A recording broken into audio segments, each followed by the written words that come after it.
It's Monday, January 27th. Welcome to the podcast where we discuss the most recent installments of a different series every show. Sakamoto Days is a Japanese manga series turned anime on Netflix. We're here talking about episodes 1, 2, and 3. When you think about hitmen, you've got people like the Jackal, John Wick, Hitmonkey, Villanelle, not the most talkative bunch. So tell me about Taro Sakamoto. Well, Taro Sakamoto is actually, he's very silent as well. But after he fell in love, he decided to retire from being an assassin and instead bought a convenience store and now is the manager there. But, okay, so he's an ex-hitman. The first episode is called The Legendary Hitman, so that's him.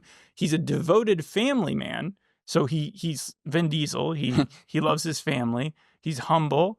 He's a convenience store owner, like you said. He helps out the neighborhood. He reminded me a lot of Mark Millar's comic Huck, because both characters are big, but both of them just try to help out the neighborhood, and the main objective is to assist people with tasks or problems they have. Small tasks, like stopping a fight or getting a cat out of a tree. You know who also helped? Well, get the cat out of the tree. You know who also helps Superman with the neighborhood is the friendly neighborhood Spider-Man. Doesn't that come out in like 2 days from now? Yeah. So that's going to be, I think, one of the next series that we look at. But Taro is not actually, even though it's called Sakamoto Days, he's not actually the main character. Oh, we'll get into that in a minute. But I also wanted to just say a few more things about him. He's unassuming. You wouldn't look at him and think, oh, man, that guy's going to kill me, right? You would think, oh, he would have trouble getting across the aisle to get to me. But he still has his hitman instincts inside him. Yeah, like if his life is threatened, because it sometimes is throughout the 3 episodes, he can still fight. Do you think he keeps that weight on because he's an overweight individual? Do you think he does that just to make people think that they don't, why bother killing this dude at this point in his life? Yeah, that type of something thing? like that. But really? People still know that he's the notorious hitman from inside the...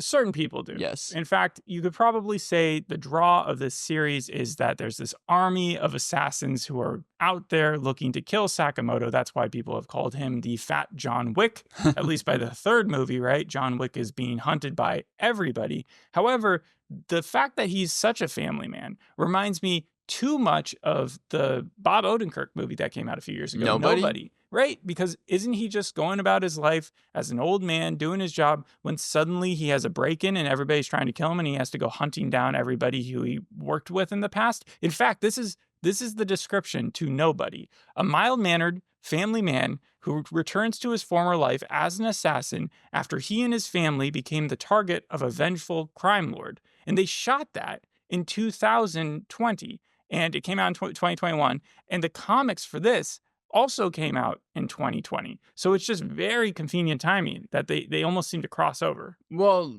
the thing about the assassins are going to Taro. Like Taro doesn't really enter the world, just sometimes in their convenience store. Yeah, they don't go to his house. They go to just the convenience store. Yeah, like even in the beginning of the 3rd episode, my favorite character, and it seems like everyone's favorite character, and I don't know why he has so much sway, but Nagumo, who is like a shape-shifting that's assassin. The 3rd episode. Yeah, do you want to go in order, or do you want to skip to the 3rd? I was just bringing him up because I was saying that was an example of someone who just tried to kill him. But you saw all 3 episodes. Yes. I saw a bit of the 1st episode, and then I saw the 3rd episode, and I would say the 3rd episode is probably my favorite between those two.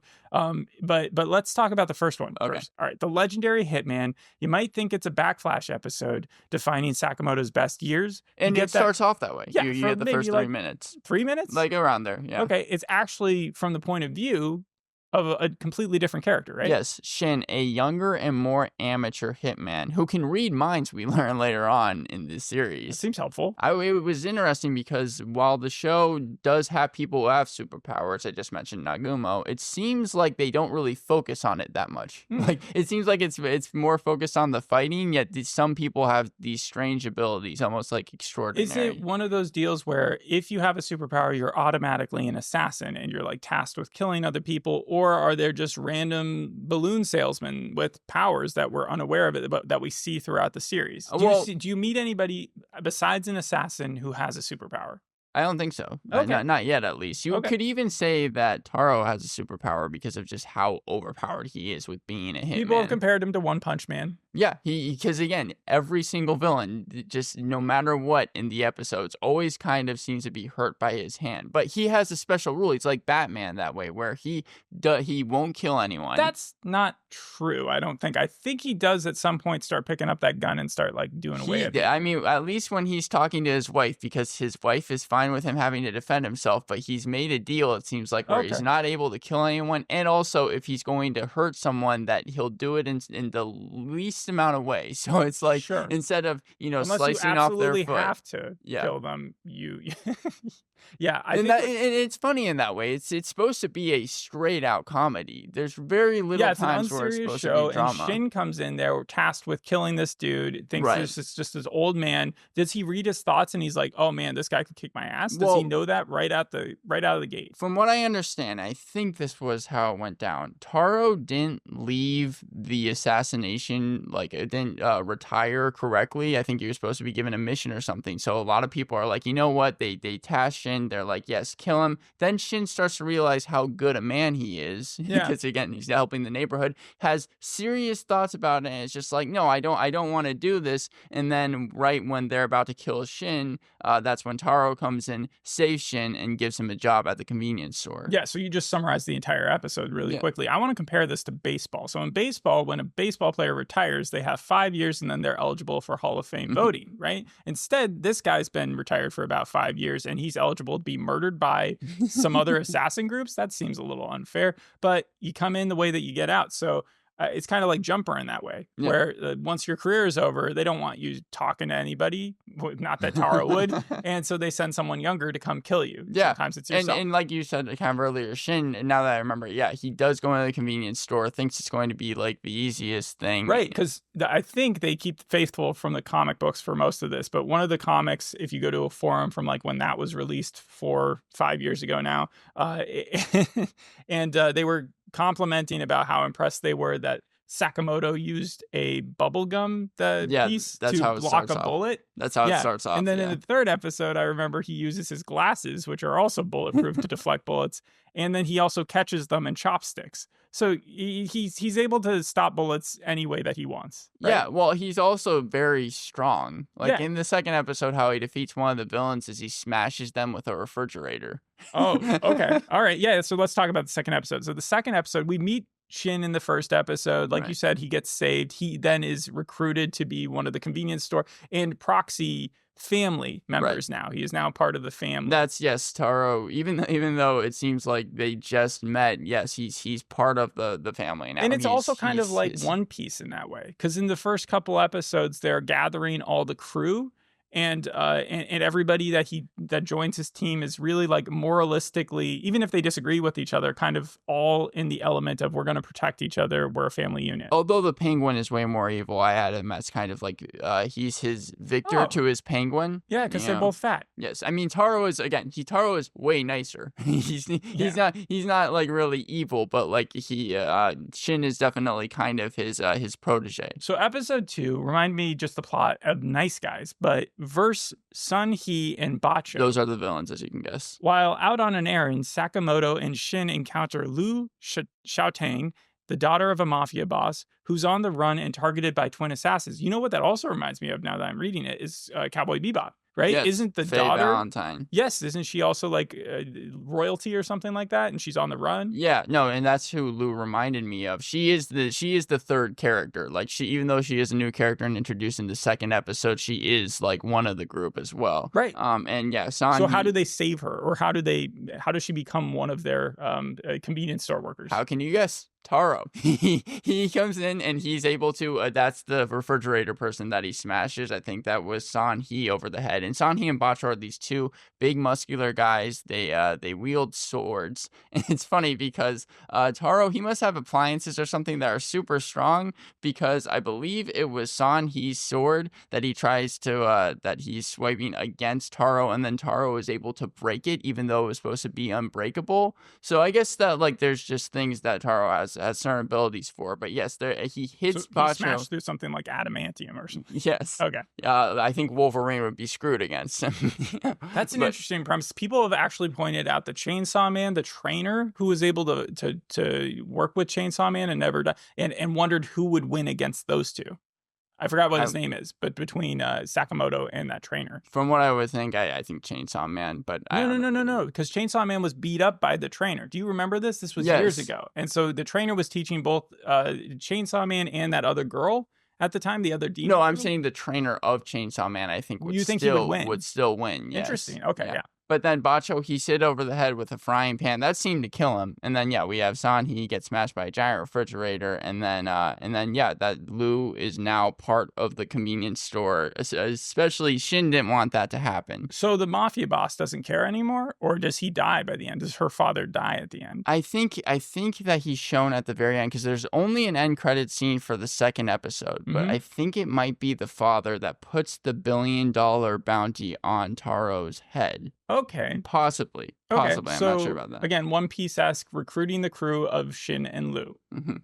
Okay. Episode 3, Welcome to Sugar Park. After learning of a huge bounty that you just talked about on Sakamoto's head, just like in John Wick, giant bounty on his head, the crew tries to enjoy a family outing at an amusement park. Well, Taro forgot that he had scheduled a day at Sugar Park, at the amusement park. But they also have to fend off all these assassins that are coming after him. Without Taro's family knowing. So yes, Lou and Shin, they're undercover and they must stop any assassins, especially because at the beginning, Nagumo walked into his store. Have you seen Lou's fighting style yet? Because I know what Shin's is. We see it in the third episode. Lou, I think, does fight in the third episode, I believe. Does she? Actually, I know that she scouts out the villains, but it starts with the Nagumo scene where he's taken the place of Sakamoto because he's a shapeshifter and he lies and he also just kills a lot of, he's very good at killing people, but his main trait is that he lies to everyone about everything all the time. Yes. Right? But he's also friends enough. He's kind of like a neutral evil when it comes to Sakamoto. He's not out there to kill him. And again, it seems like the fan base for him is huge. Based on what?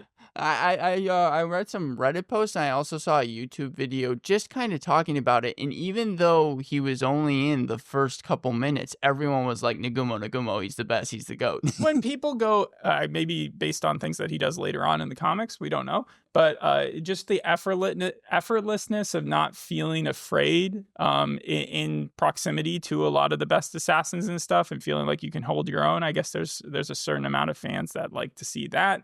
But then they go to the amusement park where this is the funniest part to me because you do see Sakamoto a little afraid, but not of other people. It's mostly just having to go on roller coasters all the time and feeling sick because of that. Yeah, I think his glasses even break at one point because he's so scared about it. Right. And Shin's character, I don't know if he was my favorite in the first episode. It felt like he's representative of a lot of anime type characters I've seen in the past. But in the third episode, I really did like how he used his mind power for the main villain of the episode at the end. The best fight scene I thought came in the third episode where they're literally fighting on the roller coaster. Right. If you remember in Squid Game, the beginning of the second season, they also have sort of a Disneyland-ish park. Right? With where the daughter's hanging out. And in this, I would say Sugar Park is very similar to a Disneyland type theatrical feature place. Yeah. But it just goes to show how loony the show gets because how Shin beats the villain. I forgot his name in the third episode, but he beats him in one of the bunny suits, almost like what Mickey Mouse would be at Disneyland. They're fighting on the roller coaster. The villain hits him with one of those sharp throwing stars, which turns out to have poison in it, which blinds him, also makes him a little confused, but he's still able to sense where the villain is and where the roller coaster is about to show up and everything like that because of his mind powers.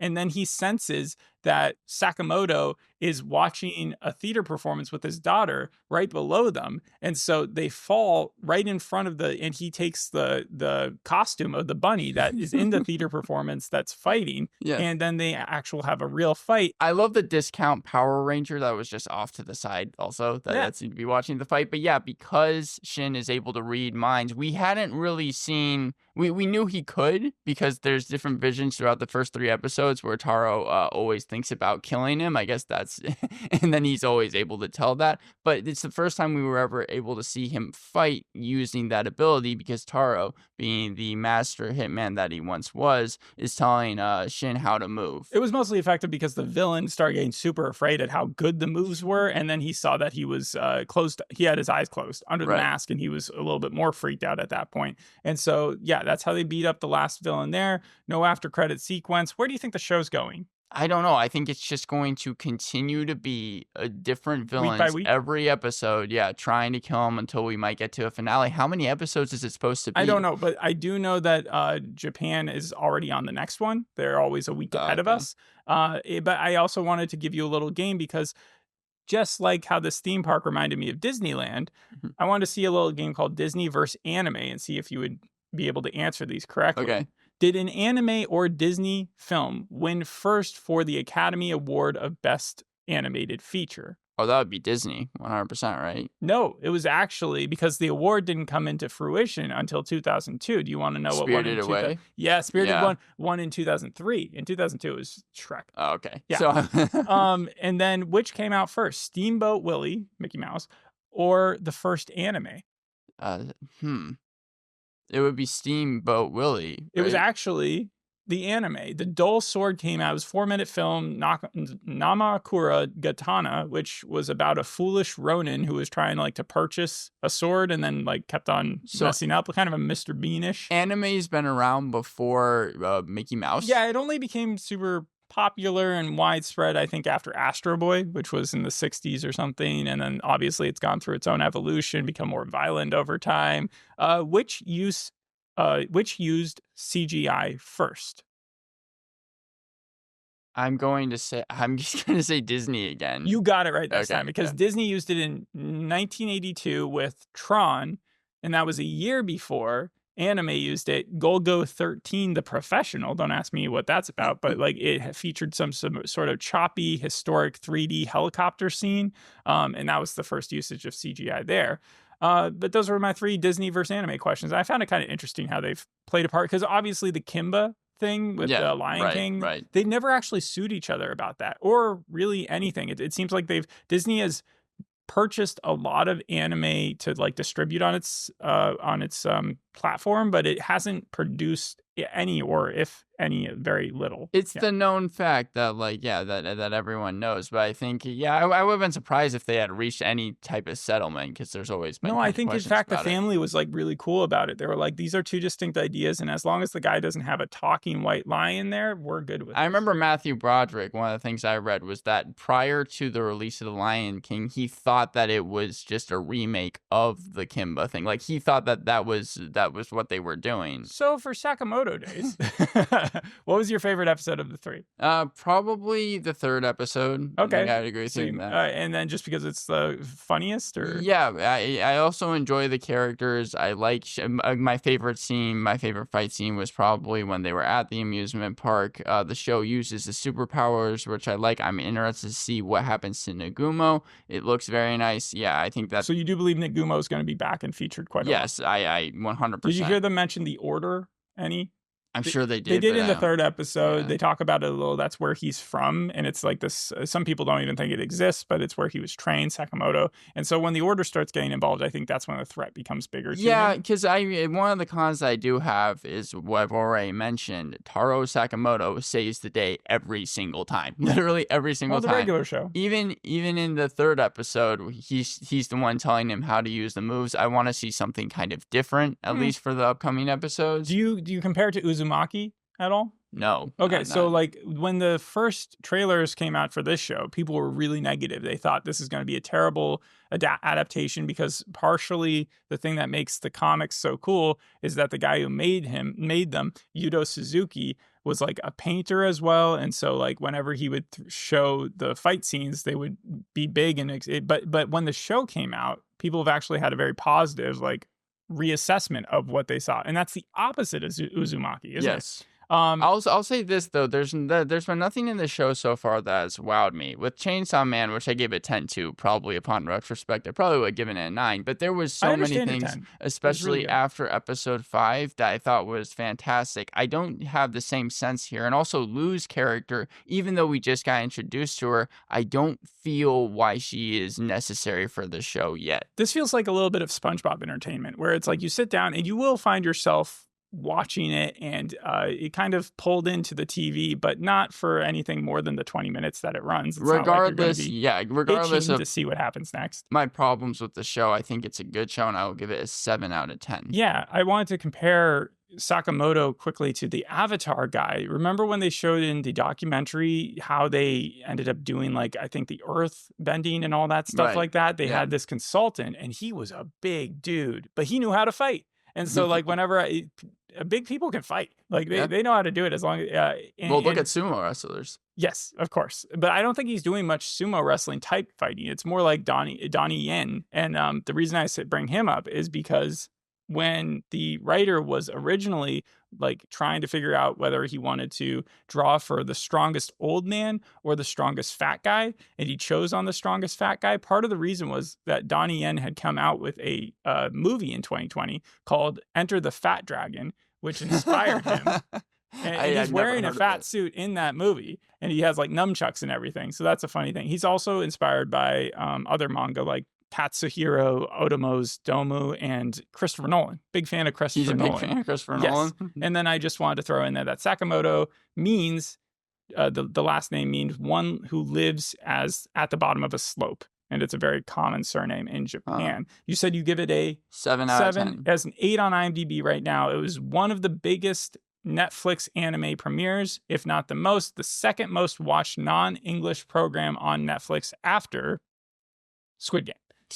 Okay. Obviously, yeah. Right. And as I said it before, it's been a pretty faithful adaptation. I do think in the second episode they changed like one storyline, but that's neither here nor there since they're probably going to pick it up later on. One other comparison I had was Ghost Town, if you remember Ricky Gervais, just because, again, Sakamoto helping out the neighborhood. One of the things in the plot of that movie is that Ricky Gervais is able to help people because he's able to see other people's ghosts and kind of help their families. Okay. So I think this is actually the highest reviewed thing. It's your first anime of the year that we've talked about, but it's also the highest, 7 out of 10 is the highest. I gave The Pit 8 out of 10. That's true. That's true. It's mine. If it was, yeah. Okay. Thanks for listening. We'll see you on the next episode. Hope you enjoyed this one. Bye.